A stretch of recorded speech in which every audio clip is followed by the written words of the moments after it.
visión, otra mirada. Esta crisis ha sido... La vida política de Evo Morales es un tema que ocupa a los Estados Unidos y que we are delighted to be here. Desde adentro con Andrea Bernal. Transparencia Internacional es una organización no gubernamental que promueve medidas contra la corrupción política, la del Estado, la corporativa, y año a año presenta un reporte de la percepción de la corrupción en 180 países del mundo. Acompáñenme a esta conversación para saber cómo le fue a América Latina. Andrés, mucho gusto. ¿Cómo estás? Hola Andrea, qué gusto. Bienvenidos que estés por a acá. Desde Adentro. ¿Cómo te ha ido? Muy bien, muchas gracias. Bien, trabajando sobre la corrupción. ¿Difícil ese tema en nuestra región? Un tema difícil pero necesario. Es una problemática que tenemos obviamente hace muchos años, no es nueva, pero que, como dicen varias personas, necesitamos hacer un trabajo permanente, perseverante, porque la corrupción va avanzando y no nos podemos quedar atrás. Necesitamos hacer todo lo posible por proteger nuestras democracias, nuestros recursos y nuestros derechos. Vamos al grano. Cuando tú escuchas que alguien dice, bueno, que robe, pero que haga algo. Cuando vamos a las urnas a elegir a nuestros candidatos, a nuestros políticos, ¿qué te dice esa frase? Perdón, voy a entrar aquí Adelante, a la por favor, Oficina de bienvenida. Transparencia Internacional en Colombia. ¿Qué te dice esa frase? Pues esa frase en primer lugar nos genera, por un lado, desesperanza en la medida en que pareciera que estamos resignados frente a una problemática que pareciera que no podemos vencer. Y entonces en América Latina, en Colombia, lo que estamos viendo es que hay una gran afectación y victimización causada por la corrupción que incluso nos lleva a pensar que no hay forma de salir de ella y que entonces quien venga, pues que robe, pero que robe poquito y entonces que haga algunas cosas que sean visibles.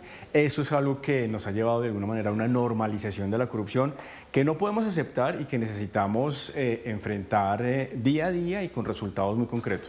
Y lo has dicho bien porque ustedes tienen un logo interesante que es la corrupción no es normal. Sí, ser corrupto no es normal. Ser corrupto no es normal. ¿Se ha normalizado? En América Latina creemos que, bueno, ya, que robe algo pero que haga, que se llevan alguna parte pero que dejen algo. ¿Se ha normalizado? La normalización está asociada con algo que parece ser cotidiano, ¿no? Con algo que está asociado a que no hay otra manera de hacerlo y entonces vámonos por ahí, que se convierte casi que en costumbre, ¿no? Y eso es lo que queremos alertar, que ser corrupto no es normal en la medida en que sí hay otras formas de hacer las cosas. Muchos de los estudios que también estamos generando en Transparencia Internacional y otras organizaciones lo que nos indican es que si somos capaces en lo social de cambiar ese efecto de la corrupción como forma de hacer las cosas, posiblemente podamos generar un cambio bien grande. Si erradicamos esa corrupción social, digámoslo de alguna manera, yo creo que vamos a dar un gran paso en América Latina para enfrentar esta situación. Cuando vemos en sus informes del último de América Latina, sobre todo, ¿cómo va la región? Lastimosamente la región está en una especie de estancamiento y tristemente en varios países en retrocesos muy graves. A veces pensamos que la corrupción es solamente un tema de soborno, de un pago económico aquí y allá, pero estamos viendo dos grandes patrones. Uno, que es el debilitamiento de la democracia, que en sí misma lo que busca es controlar el poder desde una manera legítima. Y aquellos países donde esos sistemas democráticos están mostrando, por ejemplo, captura indebida de los poderes judiciales, de los procesos electorales, llevan a unas regresiones muy grandes, no solamente de lucha contra la corrupción, sino en calidad de vida y derechos humanos de las personas. Y la otra tendencia que estamos viendo es que en la medida en que la corrupción se vuelve más compleja, la corrupción transnacional empieza a ser un reto mucho más amplio, mucho más grande para países que se piensan muchas veces solamente dentro de las fronteras de sus estados y no logran coordinar acciones de cooperación mucho más robustas para enfrentar, por ejemplo, flujos ilícitos, negocios y economías ilegales que, facilitadas por la corrupción, llevan a unos impactos muy grandes. Todos pierden el año menos Uruguay, ¿verdad? Uruguay sigue siendo uno de estos países emblemáticos en la lucha contra la corrupción en América Latina. Sí, si vemos América Latina, tradicionalmente las mejores mejores calificaciones han estado en Uruguay, Chile, Costa Rica, digamos que son los tres grandes punteros que siempre han tenido unos niveles usualmente por encima de esa calificación de 50. Por debajo de 50 estamos el resto de países, lo cual indica corrupción significativa en el ámbito público. Y entonces, otra vez, a pesar de que tenemos normas, leyes importantes, necesitamos avanzar con resultados mucho más concretos y cambiar ese estancamiento. Aquí necesitamos realmente un shock fuerte para que desde la sociedad civil además demandemos acciones mucho más concretas para que esto cambie. Ya nos vas a contar qué sí está funcionando, qué está funcionando en la región, y entiendo que a Colombia le fue un poquito mejor. ¿Qué es un poquito mejor? Un poquito mejor significa que la corrupción, primero, es muy difícil de medir en su totalidad y entonces tenemos distintos instrumentos. Uno de esos instrumentos, que es el Índice de Percepción de Corrupción y Transparencia Internacional, nos muestra año tras año cómo están avanzando o cayendo 180 países en todo el mundo. Colombia lleva 3, 4 años avanzando de a puntico, de a puntico, de a puntico. Todavía no es un cambio estadísticamente significativo, no lo resaltamos por lo tanto como una buena práctica internacional todavía. Pero si hay señales que nos muestran que se puede hacer mejoras, pues hay que impulsar lo que se está haciendo y tratar de llegar realmente a cambios que sean no solamente significativos a nivel de una metodología, sino tangibles para las personas. Y quedémonos en Colombia, vámonos a una pausa a ver qué está haciendo el gobierno, qué no está haciendo y si realmente hay una bandera de la lucha contra la corrupción. Sigamos entonces, bien, vamos. Adelante. Continuamos con Desde Adentro por NTN 24, el canal de las Américas. Andrés, hablábamos de Colombia, que mejora un poquito, pero no mejora. Y ese es un poco el panorama en la región en cuanto a la lucha contra la corrupción. El gobierno de Gustavo Petro ya lleva casi 2 años y ustedes hicieron un balance de cómo va esa lucha contra la corrupción del gobierno de Gustavo Petro, que llega con una bandera, como casi todos en América Latina, para luchar contra la corrupción. ¿Qué encuentran en estos 2 años del gobierno de Gustavo Petro? Pues lo primero es, como lo acabas de mencionar, Andrea, esa fuerte bandera anticorrupción que se usa en los momentos de campaña. Yo creo que el proceso en el cual estaba Colombia al momento de la elección del presidente Gustavo Petro era muy importante en términos de muchas problemáticas de fondo, pero una de ellas que también destacó en la campaña fue la bandera anticorrupción, desde un enfoque muy ambicioso, importante por supuesto, que planteaba el entonces candidato Gustavo Petro, de luchar de frente y luchar de manera contundente contra estructuras criminales, mafiosas, no solamente otra vez la corrupción de repente pequeña, pero además esto acompañado de un respeto al Estado de Derecho, al sistema democrático, a los pesos y contrapesos, y atado a esto unos mensajes muy importantes de reformas que eran necesarias en ese momento del discurso de la campaña para que el país pudiera avanzar en fortalecer esa institucionalidad. Y entonces lo que hemos hecho en Transparencia por Colombia es revisar todas esas acciones que se han desarrollado en estos casi 2 años de avance del gobierno. Y hay varias cosas que habría que decir. Lo primero es que lastimosamente, y lo vemos en la realidad, a pesar de que el gobierno Petro empezó con una altísima expectativa de favorabilidad en este tema particular de lucha contra la corrupción, la tendencia ha ido bajando poco a poco según varios instrumentos, pero creemos nosotros que uno de los grandes problemas que ha habido es que los escándalos de corrupción que han rodeado al círculo cercano del presidente Petro, pues afectan la credibilidad que la ciudadanía tiene a que el Ejecutivo realmente pueda avanzar de manera concreta. Eso el tema de la financiación ilegal, de supuesta financiación ilegal de la campaña, es muy difícil entonces llevar una bandera anticorrupción. Eso habla entonces de un segundo tema que nosotros miramos, y es que el discurso tiene que ir acompañado de acciones efectivas y un ejemplo, o lo llamamos nosotros un liderazgo ético permanente. Y entonces, cuando están estos escándalos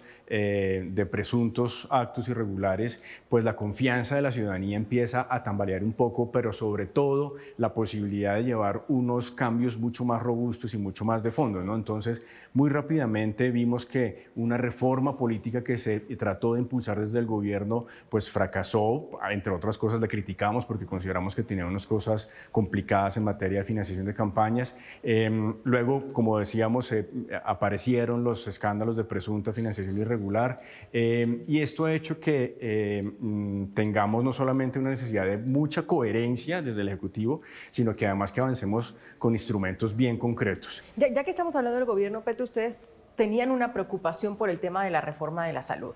Ustedes hablan si la crisis de la salud en Colombia se debe al tema de la corrupción. Bueno, la reforma de la salud se cayó en Colombia, pero tenían una preocupación del tema de la corrupción, de los recursos administrados desde el Estado. ¿Qué les preocupa y les sigue preocupando del tema que pone y sigue poniendo sobre la mesa el presidente Gustavo Petro sobre la salud? Así es, Andrea. La principal preocupación que planteamos hace unos pocos días es que pareciera que por distintas declaraciones se le está poniendo una carga al parecer injustificada a la corrupción en el sistema de salud para poder impulsar unas reformas de fondo. Injustificada, es decir, cuando dicen que las EPS se están robando el dinero, ¿estás diciendo que no está justificado todavía, que por ahí va? Que no tenemos el suficiente argumento y la suficiente capacidad todavía de tener esos datos claros para decir evidentemente aquí hay un problema de corrupción. Entonces tenemos una dinámica de desinformación por un lado, con unos datos que no logran ser suficientemente sustentados, y no queremos dejar de reconocer que sí ha habido corrupción en el sistema de salud. Nuestros datos y análisis de más o menos 67 casos de corrupción entre el 2016 y 2020 nos dan un estimado de una pérdida de 1.63 billones de pesos en el sistema, que es un recurso importante, pero que más allá de eso necesitamos dimensionar bien qué significa la corrupción en el sistema y por lo tanto incorporar las medidas que se consideran necesarias para en un nuevo sistema, que es el que posiblemente le va a tocar diseñar al país, estos actos de corrupción no sucedan, ni de participación de actores privados ni de participación de actores públicos. Hay una preocupación de Transparencia Internacional por el lado de que estas intervenciones a las prestadoras de salud en Colombia, las EPS que se le llaman en Colombia, terminen muchas en mano o intervenidas por el Estado. En este momento hay como 20 millones de colombianos que el Estado pues tiene la salud de ellos en sus manos, y que todo esto pase al Estado. Todo el mundo dice que el Estado nunca ha sido buen administrador de la plata, del dinero. Yo creo que la preocupación, si uno mira los sistemas de salud en distintos países, tiene que ver con que no hay ningún modelo que sea absolutamente limpio de riesgos de corrupción, ni público, ni privado, ni mixto. Y entonces tenemos que ver muy bien cuáles son las medidas que se están tomando en este momento, sobre todo cuando el tema de corrupción está en el ambiente del rediseño, digámoslo de alguna manera, del sistema de salud. Entonces, que tomemos bien las medidas que se necesitan para evitar no solamente riesgos de corrupción en el alto nivel, digamos, de captura de recursos del Estado, pero que sobre todo la ciudadanía, la gente, la persona que va a buscar el servicio en el hospital, en la consulta médica, no tenga que pagar por absolutamente nada que sea irregular, ¿no? Entonces, la preocupación no es tanto por un modelo u el otro, sino porque en lo que vayamos a definir realmente tengamos una apuesta muy decidida a que los riesgos de corrupción sean identificados y mitigados para que esto no sea una problemática que ponga en jaque nuestra salud. Pero esta pregunta es casi de sí o no, Andrés. ¿Ven un riesgo que pueda generar el aumento repentino de usuarios y pacientes bajo la responsabilidad del gobierno?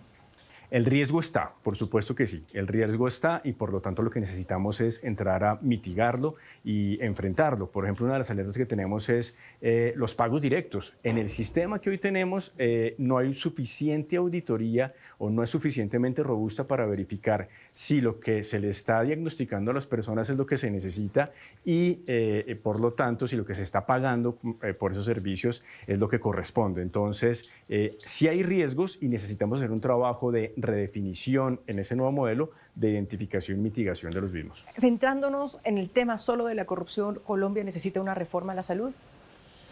Yo creo que sí, y lo discutimos en el Congreso de la República en el trámite de la reforma archivada. Estuvimos muy activos presentando elementos para que ayudaran a blindar ese sistema que se estaba discutiendo en el Congreso.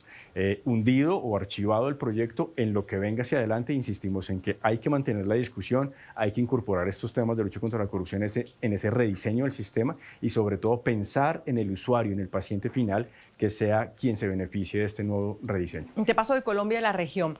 Cuando uno escucha a Nicolás Maduro decir que propone una reforma constitucional que permita cadena perpetua para los corruptos, veniendo del régimen de Maduro, ¿qué piensa Transparencia Internacional ahí cuando escucha a Maduro decir eso? Pues ahí me refiero más a nuestra experiencia también desde Colombia y lo que hemos visto en estas propuestas que se hacen de lucha contra la corrupción. Y en Colombia utilizamos mucho esta expresión de populismo punitivo, ¿no? Cadena perpetua, pena de muerte.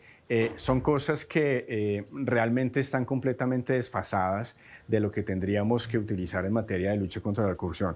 Cuando seguimos poniendo el énfasis en el corrupto, la persona que se está robando la plata, por supuesto que sí hay necesidad de responsabilidad individual, pero esto nos distrae de la problemática más global, de la problemática de flujos financieros que están amenazando nuestros sistemas y además de la impunidad de esos gobiernos que además en contextos dictatoriales lo que están haciendo es una gran manipulación y una gran afectación de derechos humanos, pasando además por esquemas de impunidad muy complejos, ¿no? Que es lo que Transparencia Internacional ha llamado la gran corrupción.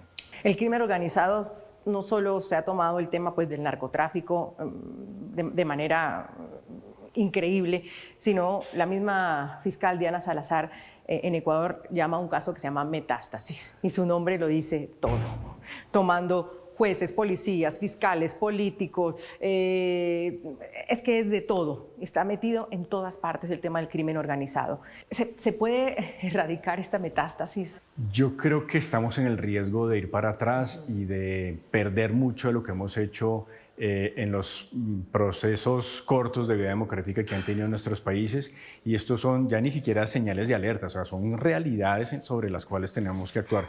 Pero justamente me lo dices, Colombia pasó por ahí, y yo creo que hablando desde la experiencia de Colombia, sí es posible avanzar. Todavía nos falta mucho en Colombia, pero recordemos la década de los 80, los 90, con unos esquemas completamente complejos de captura por parte de grupos criminales de partes del Estado. Ahí es cuando la sociedad civil, la academia, los medios, el sector privado tienen que hacer un llamado de fondo y pedirle a la institucionalidad una transformación. ¿Cómo castigamos la corrupción? Primero, necesitamos recuperar los recursos. Si no tocamos el bolsillo del corrupto, del que se lleva los dineros para un paraíso fiscal, si no actuamos en que la corrupción deje de ser un crimen que produce, que genera réditos económicos, no vamos a avanzar mucho. Y por eso la importancia de ir tras esos flujos financieros que, según algunas organizaciones para América Latina, los flujos ilícitos producidos por actos de corrupción ya son más altos que los flujos ilícitos de narcotráfico, de oro ilegal, de trata de personas. Lo segundo, yo creo que es muy importante además que haya una reparación integral a quienes son víctimas de la corrupción. ¿Qué significa esto? Que no solamente un proceso de sanción de corrupción se termine cuando, por ejemplo, va alguien a la cárcel. Entonces necesitamos recuperar los recursos de lo que se robó, pero sobre todo que esos recursos vayan a reparar a las personas que se vieron afectadas por el acto de corrupción. Es que recordemos que los derechos, según nuestros datos aquí en Colombia, que más se vulneran están asociados con poblaciones como niños, niñas y adolescentes, con población en vulnerabilidad económica. Y eso es lo que la corrupción nos está quitando, la posibilidad realmente de atender de manera prioritaria la garantía de derechos humanos. Continuamos con Desde Adentro por NTN 24, el canal de las Américas. Hablábamos de cómo se castiga la corrupción y hay países que han dicho, bueno, nosotros no pudimos, nuestra justicia no pudo, estamos llenos de corrupción en las fiscalías, con los jueces, con nuestra justicia, y llamaron a unas comisiones internacionales. El ejemplo de la CICIG en Guatemala. ¿Eso funciona? ¿Eso debería pasar más en otros países? Nosotros consideramos que la experiencia de la CICIG o la MAXI en Honduras, otros intentos que se han dado en otros países, son muy importantes. Son innovaciones incluso que a nivel global han mostrado un efecto muy interesante y yo creo que los resultados que hubo, por ejemplo, en Guatemala, son los mismos resultados que llevaron a que esos poderes corruptos trataran de desmantelar y al final lo lograron una comisión tan importante como la que hubo en Guatemala. Esos modelos funcionan, pero tienen que adaptarse muy bien a las realidades de cada país. En Colombia hemos tenido ese debate, si necesitamos traer una comisión de ese estilo y muchas instituciones, creo creo yo, con cierta razón, se han opuesto en la medida en que consideran que esto podría llevar a un escenario en el cual se desconozca la institucionalidad y las capacidades locales, y resalto eso. Yo creo que en la medida en que haya ciertas capacidades y una trayectoria de autoridades en investigar y sancionar corrupción, lo que debemos buscar a todas luces es fortalecer, defender esa capacidad y darles mayor independencia. Al final, si eso se hace a través de una comisión como CICIG, o si se hace a través de asesorías internacionales, o si se hace con expertos nacionales, no importa. Lo importante es que en el fondo esté ese propósito de fortalecer la justicia y de realmente mostrar que hay sanción efectiva. Es decir, que tiene que haber igual una institucionalidad fuerte por parte del Estado para poder invitar a una comisión internacional, porque muchos dicen es que la soberanía la perdemos. Es que también estamos diciendo que somos un estado fallido, y ningún Estado quiere decir que falló, Andrés. Por supuesto, por supuesto. Se logra hacer, se ve el ejemplo de Guatemala, pero hay otros países de América Latina que lo han puesto y sus congresos, por ejemplo, han dicho no, también porque hay muchos intereses dentro de los políticos a que les vengan a esculcar lo que tienen, ¿no? Exactamente, eso te iba a decir, no solamente la excusa de la soberanía, sino que detrás es que puede venir algo que efectivamente no solamente divulgue, sino que sancione y desmantele esas redes y esos grupos criminales. Volvamos sobre algo que hablábamos hace un rato, que es la gran corrupción. Si miramos datos de la POP de varios años atrás sobre el nivel de pago de soborno en transacciones de la ciudadanía, ese nivel se ha mantenido relativamente bajo. No quiere decir que no sea complejo y que no toque atacarlo, pero no tenemos en América Latina, al parecer, una problemática de pequeña corrupción, de pequeños sobornos. Tenemos sí una gran problemática de gran corrupción, y ahí es donde tenemos que atacar, y esa gran corrupción se ve amenazada cuando tienes un mecanismo que puede ser eficiente para descubrirte y desmantelarte. No puedo dejarte ir sin hablar rápidamente de las campañas electorales. Por allí se está filtrando dinero hace ya muchos años, esto no es novedad, en las campañas electorales, dinero mal habido, como dicen, y entonces hay el que dicen, o la gente se pone la camiseta, los empresarios, y son los que aportan el dinero, o el dinero de las campañas electorales serán de la corrupción y del narcotráfico. Y esto está viendo. Se necesitan también reformas electorales en América Latina para parar estos ingresos de dinero de alguna manera. Necesitamos tanto reformas electorales como, algo que también decíamos, su implementación efectiva.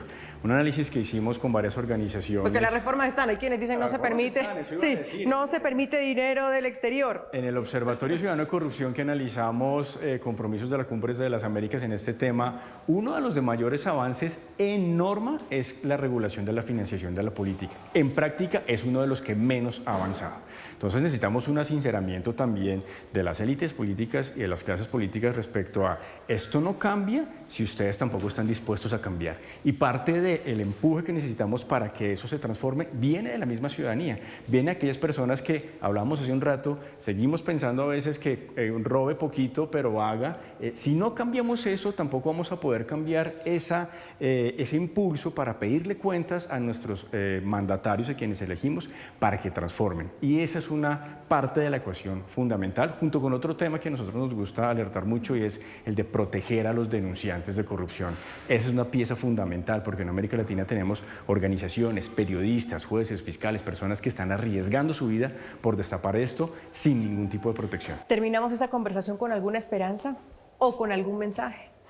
Mucha esperanza, eso sí, que no se nos pierda la luz dentro del camino, ni siquiera al final del túnel. Y otra vez, leemos muchas veces a personas que reflexionan sobre estos temas y nos dicen, al final no es un tema de que se vaya a acabar de un día para otro, es algo que tenemos que estar haciendo permanentemente y no descuidar lo que tenemos. Ahí hay un valor muy grande y, como siempre lo hemos hecho en América Latina, recobrar fuerzas para enfrentar unos retos tan complejos como los que vive la región. La corrupción no es normal, la corrupción no se normaliza. Así es. Andrés, un gustazo. Andrea, gracias por tu gracias. tiempo, que estés muy bien, gracias. Con mucho gusto.